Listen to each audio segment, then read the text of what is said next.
The day my mother-in-law took my car was the day I finally realized that some people don't want to be part of your life.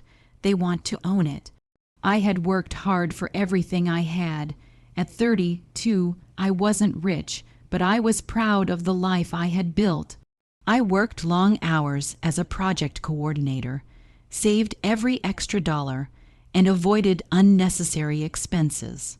After years of careful budgeting, I finally bought my dream car, a beautiful silver SUV that represented more than transportation. It represented freedom, independence, and every sacrifice I had made to achieve my goals. When I married Ethan 2 years earlier, I believed we were building a partnership.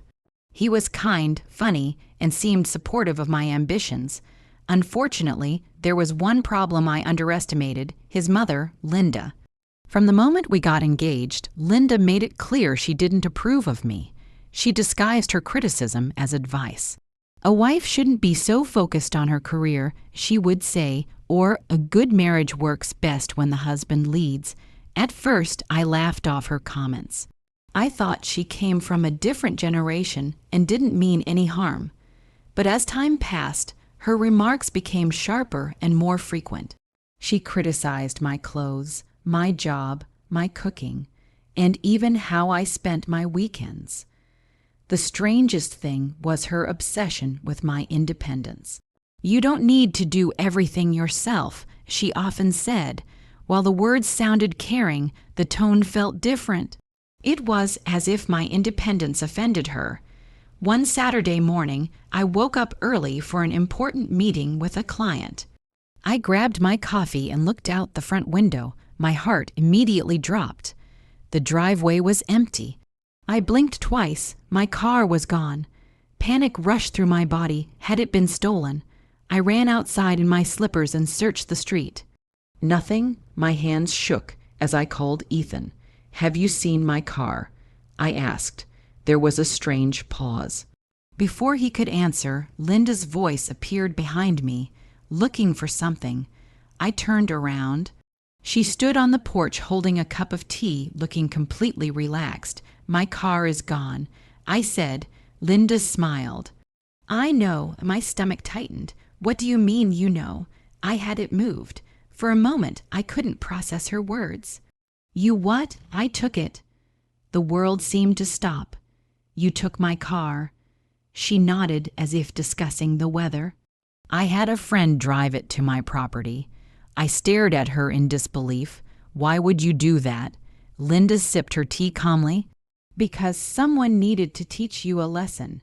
My chest felt tight. A lesson. "You're too independent, Sarah. You rely on that car for everything. Work, friends, shopping, running around wherever you want." I couldn't believe what I was hearing. "It's my car." "Exactly," she replied. "You think because you bought a car, you don't need anyone. That's not how families work." Anger burned through me. "You had no right to touch my property." Her expression hardened. "Maybe now you'll learn to depend on your husband instead of acting like you're alone in the world." I looked at Ethan, expecting him to defend me. Instead, he lowered his eyes. That silence hurt more than anything Linda had said. At that moment, standing in an empty driveway, I realized this wasn't about a car. It was about control. And somehow, the people who were supposed to be my family had decided they were entitled to take it. The days after my car disappeared felt like a nightmare I couldn't wake up from. I kept expecting Ethan to come to his senses. I thought surely he would realize how wrong his mother's actions were and demand that she return my vehicle. Instead, he acted as if the entire situation was normal. Every morning, I asked the same question: "When is Linda bringing my car back?" And every morning, Ethan gave the same answer: "Just give it some time." Time. It wasn't his car. It wasn't his independence that had been stolen. Without my vehicle, getting to work became a daily struggle. I had to depend on rides from coworkers, expensive rideshare services, and occasional public transportation. My commute, which once took 20 minutes, now took over an hour. Linda seemed to enjoy every second of it. Whenever she visited, she would ask questions with a smile that barely hid her satisfaction. Did you make it to work today? How did you get groceries? See how much easier life would be if you relied on family. The worst part was that she genuinely believed she was helping me. One evening, after another exhausting day, I came home to find Linda sitting in my kitchen drinking coffee. She looked completely comfortable in my home. "I've been thinking," she announced. I dropped my purse onto the counter. "About what? You should quit your job." I laughed because the suggestion was so ridiculous. "I'm not quitting my job." Her smile vanished. "Why not?" "Because I enjoy my career." She folded her arms. "A wife shouldn't need a career. Ethan earns enough." I looked at Ethan. Again, silence. No disagreement. No defense. Nothing. Something inside me cracked. I had spent months convincing myself that Ethan was caught in the middle, that he was trying to keep peace between his wife and his mother. But that wasn't true. He wasn't trapped. He had chosen a side, and it wasn't mine. Later that night, I confronted him in our bedroom. "You knew about the car, didn't you?" His face immediately gave him away. I felt my heart sink. "You knew." He sighed heavily. "Mom thought it would help." "Help who?" "You've always been so independent." I stared at him. The exact same words, the exact same excuse. "You agreed with her." He rubbed his forehead. "We just wanted you to depend on us more." The room suddenly felt smaller. I couldn't believe the man I married was speaking, as though I were some problem that needed fixing. Depend on us, not support, not partnership, dependence, control disguised as concern. The realization hurt more than I can describe. My husband and his mother hadn't made a mistake. This had been planned together. For the next several days, I barely slept. My thoughts raced constantly. Every memory suddenly looked different. Every compromise, every argument. Every time Ethan had encouraged me to give up a little more of my independence. I sat alone in my living room one evening, staring at the empty space where my car keys used to hang. Tears filled my eyes, not because of the vehicle, because I finally understood how alone I was. I picked up my phone and scrolled to a contact I hadn't called in months. "Dad." The moment he answered, I couldn't hold back my tears. "Dad." His voice instantly changed. "Sarah, what's wrong?" For the next 20 minutes, I told him everything. The car, Linda, Ethan's betrayal, the control, the humiliation. My father listened without interrupting. When I finished, there was silence on the line. Then he spoke in a calm voice I knew very well. The voice he used when someone had crossed a line. "Listen carefully." I wiped my eyes. "Okay. Pack a bag." My heart skipped. "What?" "I'm leaving right now." "Dad, no." His tone was firm. "You have spent long enough dealing with this." I heard the sound of his truck starting in the background. Then came the words that changed everything. "Stay where you are, sweetheart." A pause. "I'll be there tonight." For the first time in weeks, I felt something I thought I had lost. Hope. I barely slept after my conversation with my father. For the first time in weeks, I wasn't worried about getting my car back. I wasn't thinking about Linda's cruel comments or Ethan's excuses. I was waiting for the one person who had never failed me. The next evening, I heard the familiar rumble of a truck pulling into the driveway. I rushed to the window. There it was, my father's old pickup truck. Relief washed over me so suddenly that tears filled my eyes. I opened the front door before he even had a chance to knock. Dad stepped out of the truck and wrapped me in a hug. The moment his arms closed around me, I felt safe. "You okay?" he asked quietly. I nodded, though we both knew that wasn't entirely true. He looked me over carefully. His jaw tightened. You've lost weight." I forced a smile. "I've been stressed." "I can see that." Dad grabbed his overnight bag and followed me inside. Unfortunately, Linda was already there. Of course she was. She sat at the dining table like she owned the place, scrolling through her phone while Ethan watched television nearby. The second Linda saw my father, her expression changed. "Oh," she said, "you called your daddy." The insult was intentional. Dad simply smiled. "Good evening." Linda crossed her arms. I didn't realize family disagreements required outside involvement. Dad calmly pulled out a chair and sat down. I didn't realize taking someone else's property was considered a family disagreement. The room immediately became tense. Ethan shifted uncomfortably. Linda rolled her eyes. "Sarah is being dramatic." Dad looked directly at her. "Is the car in your possession?" "Yes." "Does the title have your name on it?" "No." "Did Sarah give you permission to take it?" "No." Dad nodded. "Thank you." Linda frowned. "What exactly are you doing?" "Gathering facts." For the first time, uncertainty appeared on her face. Dinner that night was one of the most uncomfortable meals of my life. Linda spent most of it explaining why she believed she had done nothing wrong. According to her, I was too independent, too career-focused, too unwilling to rely on my husband. Every sentence made the situation sound worse.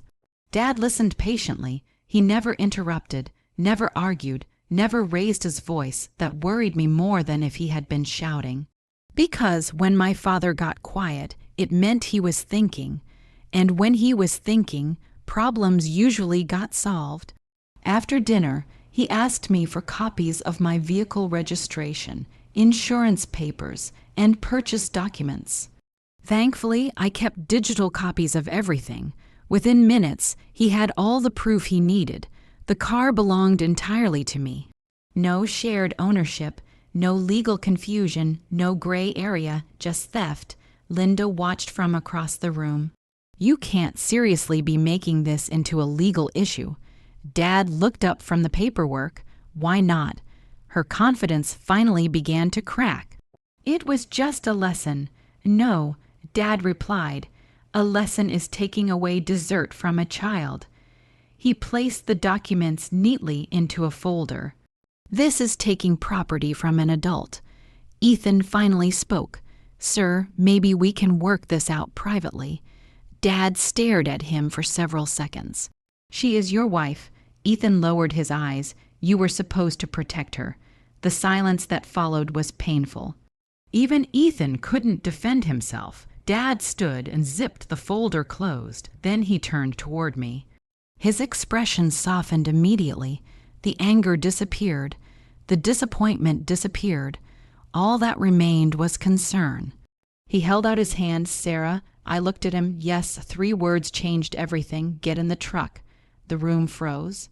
Linda stood up. "What?" Dad never looked at her. He kept his eyes on me. "Pack what you need." My heart pounded.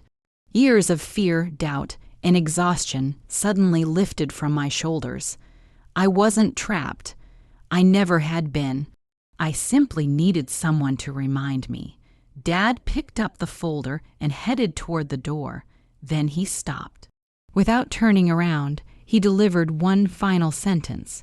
"This ends tonight." And for the first time since my car disappeared, I believed him. The moment I climbed into my father's truck, I felt like I could breathe again. As we drove away from the house, I looked back one last time. Ethan stood in the driveway, watching us leave. Linda was beside him, shouting something I couldn't hear through the closed windows. For weeks, they had made me feel powerless. For weeks, they had convinced me that I needed them. Yet there I was, driving away with nothing but a suitcase and my dignity, feeling stronger than I had in months. Dad didn't say much during the drive. He simply rested one hand on the steering wheel and occasionally glanced in my direction. When we finally arrived at my parents' house, my mother opened the door and immediately wrapped me in a hug. No questions, no judgment, just love. That night, I slept better than I had in a very long time. The next morning, Dad began making calls. Within days, an attorney reviewed all the documents. The facts were simple. The vehicle belonged solely to me. Linda had no legal right to take it.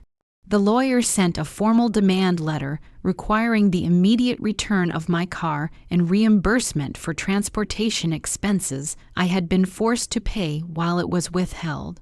For the first time, Linda couldn't hide behind family excuses. Now there were consequences. A week later, she called me. I almost didn't answer. When I did, her voice sounded completely different. Gone was the confidence. Gone was the superiority. "Sarah," she began, "I think this situation has gotten out of hand." I nearly laughed. Out of hand, she had stolen my car. "You mean the situation you created?" There was silence.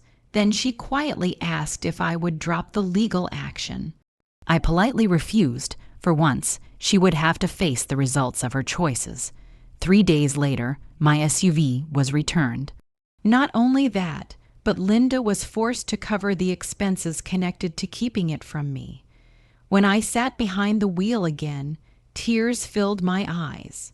It wasn't about the car anymore. It was about reclaiming my freedom. Meanwhile, Ethan continued calling. At first, I ignored him. Then one evening, I finally answered. His voice was full of regret. "I'm sorry. I waited." For years, I had wanted him to understand. Now his apology felt empty. "You let her control our marriage," I said quietly. "I know. You watched her humiliate me. I know. You helped her." The silence on the line told me everything. Some betrayals can't be repaired. A month later, I filed for divorce. It wasn't easy, but it was necessary. Over the following year, my life changed in ways I never imagined. I earned a promotion at work. I moved into a beautiful new home. I rebuilt friendships I had neglected during my marriage. Most importantly, I rediscovered myself. As for Linda, relatives eventually learned the truth. Her version of events fell apart when people saw the legal documents and heard what had really happened. The reputation she valued so much was permanently damaged. Ironically, the control she fought so hard to maintain disappeared completely. One sunny afternoon, nearly a year later, I took a long drive with my father. The windows were down. Music played softly through the speakers. For the first time in a long time, life felt peaceful. At a scenic overlook, Dad smiled and looked at me. "You know," he said, "I was proud of you long before any of this happened." I felt tears forming. "Really? Of course." He pointed toward the road ahead. "You built your own life. Nobody gets to take that from you." I hugged him tightly. In that moment, I understood something important. The sweetest revenge wasn't making Linda suffer. It wasn't winning legal battles. It wasn't proving anyone wrong. The sweetest revenge was living happily, freely, and without fear. As I started the engine and pulled back onto the open road, I smiled. Because nobody controlled me anymore, and nobody ever would again.